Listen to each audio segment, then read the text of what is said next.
One of the most important texts that we have for understanding the scope and the nature of what the Stoics call the cardinal virtues and their subordinate virtues is Cicero's On Duties, Book 1. And in 3 chapters early on in the work, he's going to give us a really important overview of how these virtues rise out of our very human nature.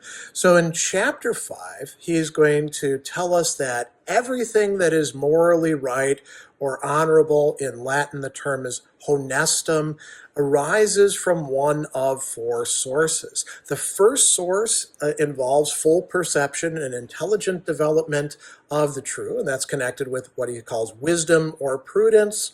The second, conservation of society, rendering to each their due, and faithful discharge of obligations. That's justice. The third, greatness and strength of a noble and invincible spirit. Well, that is courage.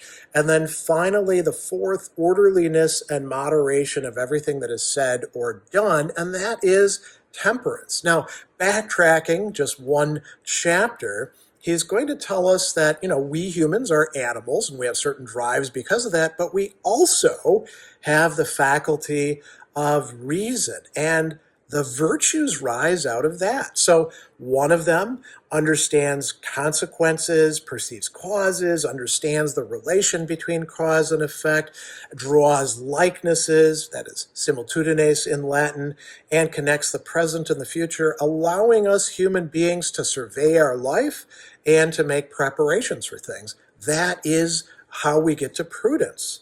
The second associates us human beings in, as he calls it, common bonds of speech and life, implants a love for our offspring, but also leads us to meet in companies and form and participate in public assemblies. Well, that's justice.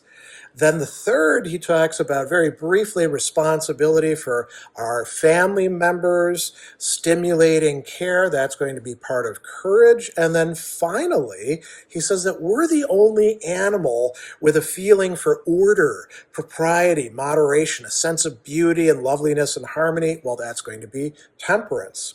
In chapter 6, he's going to say, of these 4 divisions, which is most human? It's going to be prudence. But justice is going to be the most extensive of these. So he's devoted a lot of thought to this concern for the 4 cardinal virtues and what they encompass already in the beginning of On Duties.